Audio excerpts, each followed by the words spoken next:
Dahil binubuo ang Pilipinas ng mahigit 7,000 isla, nakaangkla na sa karagatan ang buhay ng maraming Pilipino. Sa loob ng daang-daang mga taon, natuto na ang marami sa atin kung paano sumabay at lumaban sa bawat alon ng karagatan. Para sa taglay nitong yaman at biyaya.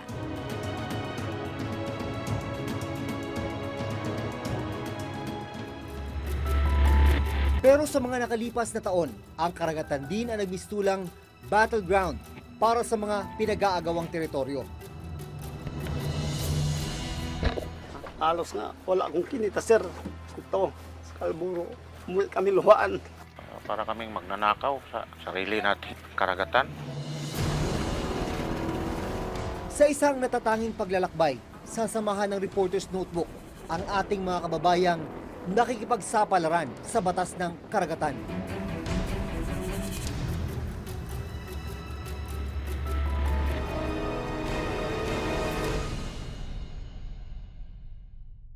Nandito kami ngayon sa Masinloc, Zambales. Dito kadalasan nagsisimula yung biyahe ng mga mangingisda papunta sa Baho de Masinloc. Ang tinatayang tagal ng biyahe nasa 18 oras.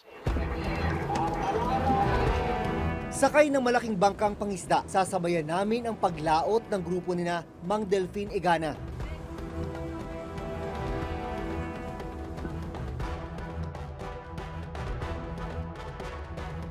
Si Mang Delfin, kabisado na ang ruta. Mahigit 100 beses na kasi niyang napuntahan ang Scarborough Shoal na kung tawagin nila ay Kalboro. Bahagi na ng kanilang buhay ang pangingisda sa Scarborough. Katunayan, 15 anyos pa lang daw siya. Isinama na siya ng kanyang ama sa pangingisda roon. Kumbaga, yan talaga yung kabuhayan niyo? Oo, sir. Wala pagkabata pa ako ganyan ang hanap buhay ko na. Tanda pa ni Mang Delfin ang mga panahong malaya silang nakakapangisda sa Scarborough kasama ang kanyang ama. Tuneto niladang isda rin ang nauuwi nila. Pero iba na raw ang sitwasyon ngayon doon. Bakay kung malaman kung paano nga ba nag-iba ang sitwasyon sa Scarborough. Itong area ng kapitan ng bangka, ito yung pinakamainit dahil sa ilalim, nandun yung makina. Pero si kapitan, may diskarte. Paminsan-minsan, aangat siya at ang gagamitin niya pang pihit ng manibela, ang kanyang mga paa. Kalmado ang dagat. Patapos na ang fishing season sa Scarborough Shoal na kadalasang nagsisimula ng Nobyembre at natatapos ng Mayo. Kwento ng mga mangingisda sa Scarborough Shoal na huhuli ang magagandang klase ng isda gaya ng baon nilang lapu-lapu. Malayo pa ang aming biyahe pero may patikim na ng isdang panghapunan.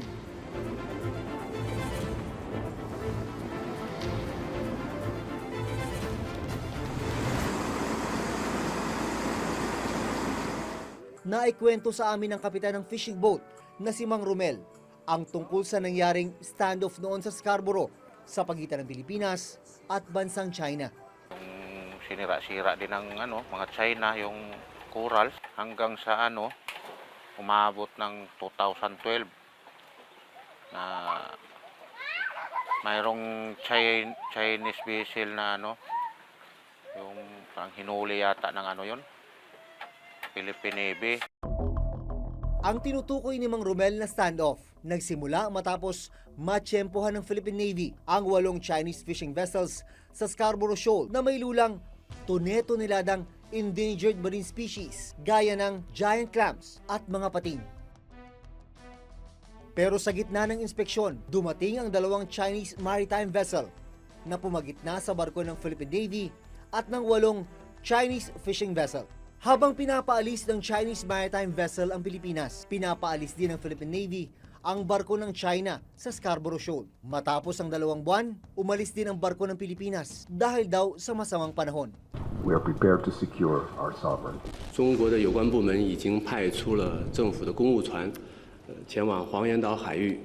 目前呢，中方的渔船和渔民是安全的。我想重申呢，黄岩岛是中国的固有的领土，中方对黄岩岛拥有无可争辩的主权。 Kwento ni Mang Romel, ilang buwan matapos ang standoff, sinubukan nilang muling pumunta sa Scarborough Shoal o Calboro. 10 miles from Calboro, hanggang doon na lang. Di ka na talaga pwedeng papasok. Haharangin ka eh. Hindi lang isang barko ang haharang sa'yo, bali 3, hindi 4. Liliko ka, parang sinasabayan ka nila para hindi ka talaga makapasok.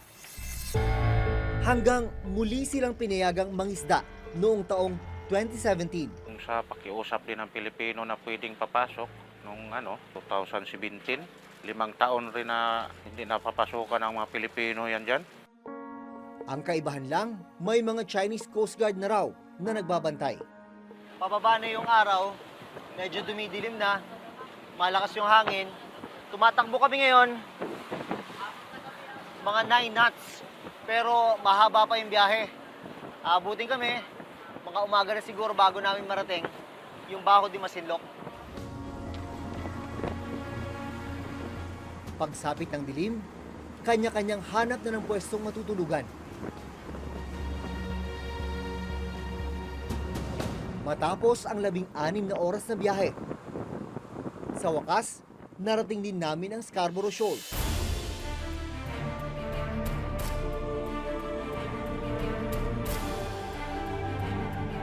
Alas 6 na ng umaga ngayon, nandito na tayo sa area ng Baho de Masinloc.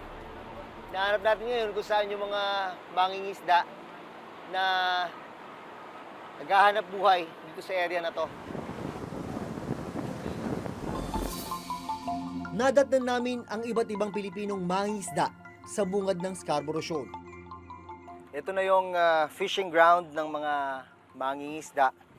Ito mga Pinoy na mga mangingisda itong mga to. Dumating kayo dito 26.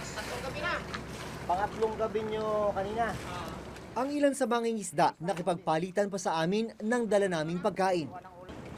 Baka namin, bigyan ng tinapay, bigyan ng canned goods yung kanilang baka. Wala flashlight kami. Ang kapalit nun, bagong huling isda. Pero hindi pa man kami tumatagal sa Scarborough. Natanaw na namin mula sa malayo ang mga barko ng China Coast Guard. 4 ang aming bilang. Ang Baho de Masinloc o Scarborough Shoal ay 124 nautical miles ang layo mula sa Zambales. At nasa loob ito ng tinatawag na 200 nautical mile exclusive economic zone ng Pilipinas. Pero dito, ang makikita mo na kapalibot, hindi mga barko ng Pilipinas, kundi mga vessel ng Chinese Coast Guard. Sang-ayon na rin sa United Nations Convention on the Law of the Sea o UNCLOS, pasok sa 200 nautical mile exclusive economic zone ng Pilipinas ang Scarborough Shoal. May layo lang kasi na 124 nautical miles mula sa Zambales ang Scarborough. Dahil rito, may sovereign rights o karapatan sa lahat ng yamang matatagpuan rito. May freedom of navigation man ang ibang bansa. Pilipinas lang ang may karapatan sa lahat ng maritime resources sa Scarborough. Ilang saglit pa,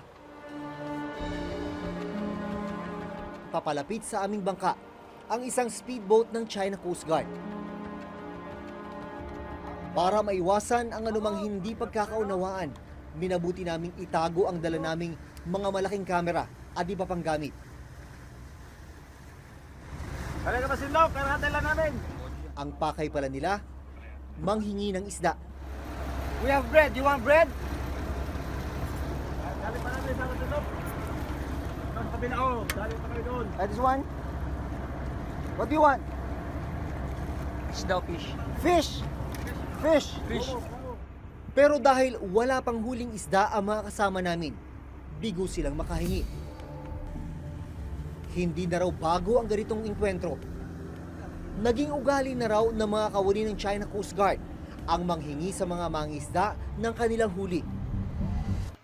Ang ganitong pangyayari, nakuna ng cellphone video ng isang mangisda nung nakarang buwan.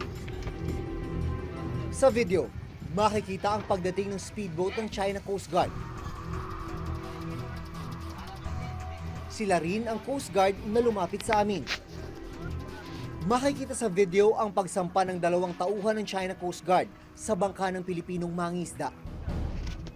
Ilang sandali pa, binubuksan na nila ang lagayan ng isda ng mga Pilipino. Pagkatapos, namili sila ng magagandang klaseng isda.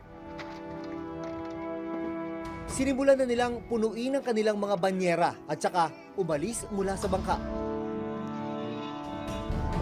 Umakyat sila rito, dito. Maghahalongkat lang sila, yung ayaw kong magtintinantid. Basta walang sila nang paalam, malungkatin na yan. Yan ang masyadong parang panglitang tingin natin dito sa mga Pilipino. Parang ari na lang lahat nito. Basta nahalongkat nila sir, kunin yung gusto nila. Ilagay nila sa plastic. Pang magaganda pang kunin nila. Magagandang ano? Yung mga tanaygi, ganyan, mga lapo. Kunin nila yan, walang paalaman yan. Basta nakuha nila, alis na kaagad yan. Wala naman kayo magawa. Wala kayong magagawa po sir. Nahihimik lang kami. Parang kako na, wala naman silang mga respeto. Balita ko, karaniwan dito yung sumasampa sila sa mga bangka at kinukunin yung mga gamit. Oo, ganyan. Ako, kinuha din yung gamit ko, pana. Ayaw ko sanang ibigay. Dahil naaaran ako sa pamilya ko.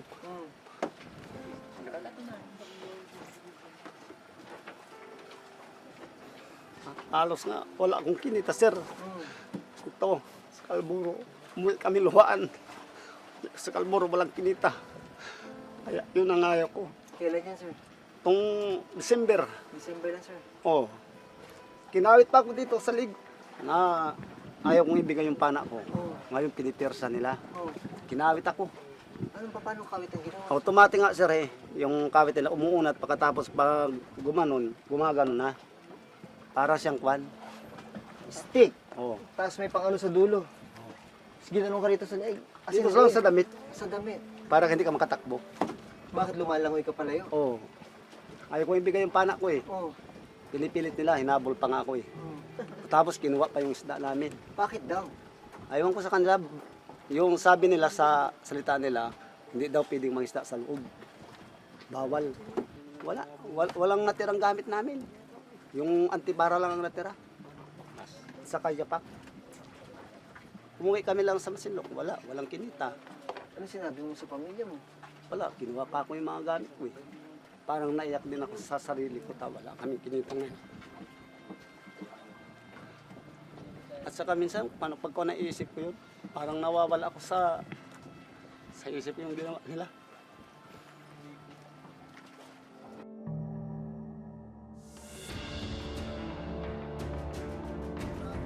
Bago abutan ng tanghali, nagsimula na ang mga mangingisda na aming kasama.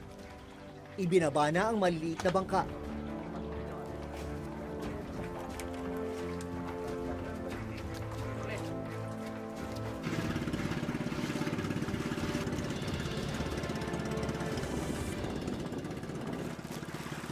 Sa loob mismo ng Scarborough Shoal, mga maliliit na bangka lang daw ang pinapayagan ng China Coast Guard na makapasok. Malakas din alon sa part na to. Yung mga ganitong klaseng kondisyon ng dagat. Isa ito sa mga nagpapahirap dun sa mga kababayan natin mga isda.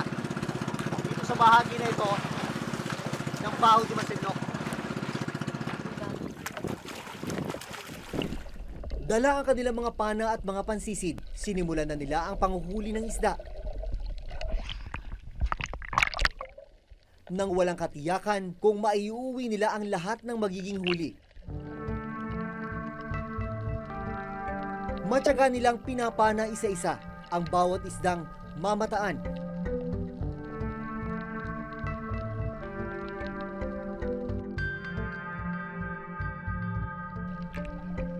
Tibay ng hininga ang puhunan nila.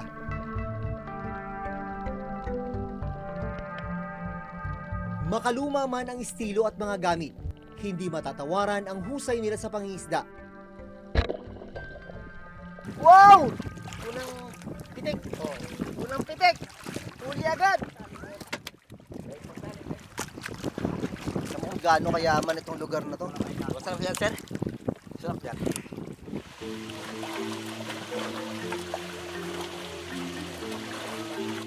Ano pa yung mga nahuli niya?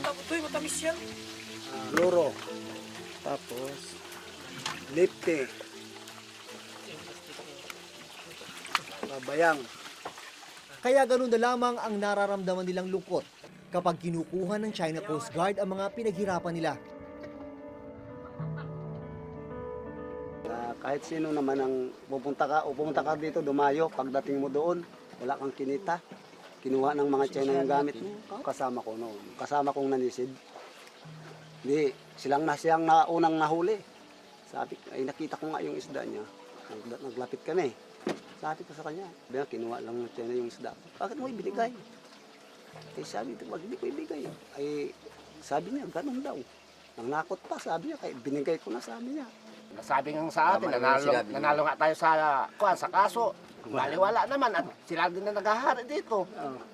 Tayo pa ang binabawalan. Ano pa nangyari yan na sa atin naman ang Scarborough? Para kaming magnanakaw sa sarili nating sariling karagatan. Sinabi ng tribunal na mayroon nga tayong EEZ hanggang dito. Sa atin talaga yan. Ang exception lang ay yung ngang disputed area, which is yung mga isla-isla dyan sa loob, tsaka mga bato-bato dyan.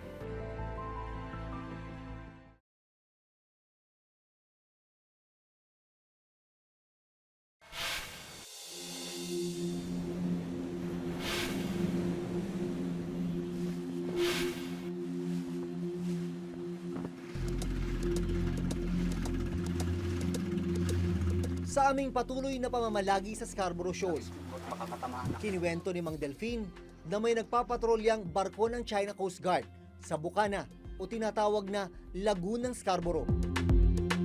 Sa lagoon, pwede sanang pumasok ang mga malalaking bangka gaya ng sinasakyan ni Mang Delphine. Pero hindi ito pinahihintulutan ng China Coast Guard. Ano itong bunganga na to? Daanan po yan. Yan ang tinatawag nilang Bukana. Bukana po. Sino nagbabantay dyan sa Bukana? Barko. Ng? China. So, ibig sabihin, hinarang nila yan. Hinaharang nila pag pumasok ka dito. Kasi babawalan ka nila eh. Dito ka lang eh. Tumatakbo na yung speedboat nila. Harangin ka na yan. So, ang ginagawa, ang pinapapasok na talaga nila, maliliit lang. Hindi, kami nang kusang pumapasok. Ito ang sinuunang mapa ng Pilipinas na nilikha ni Father Pedro Murillo Velarde noong 1734. Ito yung unang recognized internationally na scientific map ng Pilipinas. At noon pa man, makikita na bahagi na ng Pilipinas ang Scarborough Shoal o noon ay tinatawag na Panakot o Panatag Shoal.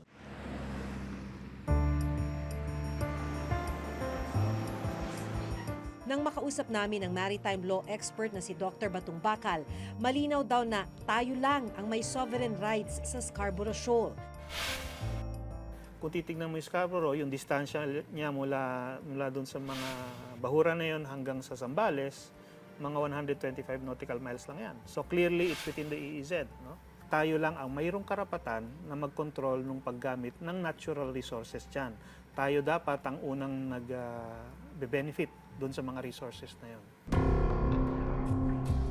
Dahil sa naganap na standoff sa pagitan ng Pilipinas at China noong 2012, nagsampa ang Pilipinas ng kaso laban sa China sa Permanent Court of Arbitration noong January 2013. Malinaw naman yung kung titignan natin ng timeline. No? 2012, nagkaroon ng standoff sa Scarborough. After a few months, nagkaroon dapat ng kasunduan na parehong aatras. Pull out. Parehong magpo-pull out. No? Nag-pull out ang Pilipinas, hindi na-pull out ang China. At nandun pa rin sila. Nandun pa rin sila hanggang ngayon, di ba? January 2013, finally, nag-decide ang Pangulong Aquino na, sige, kasuhan na natin. Unfortunately, they did not pull out of Unfortunately, the area. pagkatapos ng ilang buwan, yun, they ended up in control. Sa Permanent Court of Arbitration, natuklasan na ang basehan ng China sa kanilang pag-aangkin sa ilang bahagi ng West Philippine Sea ay ang tinatawag nilang 9-dash line. Pero sa desisyong ito ng Permanent Court of Arbitration na inilabas noong 2016, nakasaad na there was no legal basis for China to claim the historic rights to resources within the seas areas falling within the 9-dash line. Ito yung sinasabi, sir, ng tribunal na no? Hindi nyo pwedeng angkinin yung buong karagatan ng South China Sea. So, ibig sabihin, sir, itong pula na to, yan yung sinasabi nilang kanila. Pero ang actually, sinasabi, sir, dapat mga hanggang dito lang kayo. Yan. dapat hanggang dito lang. Oo. Ang easy mo. Oo. Na China, Oo. di ba? Tayo naman, sir, yung Tayo, Pilipinas, Sinabi ng tribunal na mayroon nga tayong EEZ hanggang dito. Oo. Sa atin talaga yan. Ang exception lang ay yung ngang disputed area, which is yung mga isla-isla dyan sa loob, tsaka mga bato-bato dyan. Yung team ng Reporter's Notebook, sir, nagpunta doon eh. Tapos talagang in-inspection daw ng mga Chinese Coast Guard yung mga huli Okay. nung mga Oh, yeah, Filipino that's fishermen. clear evidence of control and administration. What do you mean? Eh kung ikaw ay lagi kang ini-inspect nga, no? At maaring mangyari na pag nakita nilang meron kang maling ginawa, ay maaari ka nilang gawan ng sanction, no? Eh, obviously that is control. Lagi silang nandun, no? Walang panahon na darating ka doon na wala sila. That is occupation. Pinakita namin sa presidential spokesperson ng video kung saan nakuna ng ilang Chinese Coast Guard na pinipili at kinukuha ang nahuling isda ng mga Pilipinong mangingisda. At ayon sa Malacanang, kung mapatunayang nalabag ang karapatan ng mga Pilipino, maghahain ng protesta ang gobyerno laban sa China. Ay, madali po yan. Irereklamo natin yan sa bansang China. Dahil ang pagkakaintindi po natin, dahil tayo magkaibigan na, ay dapat hinahayaan maghanap buhay ang ating mga mangingisda doon.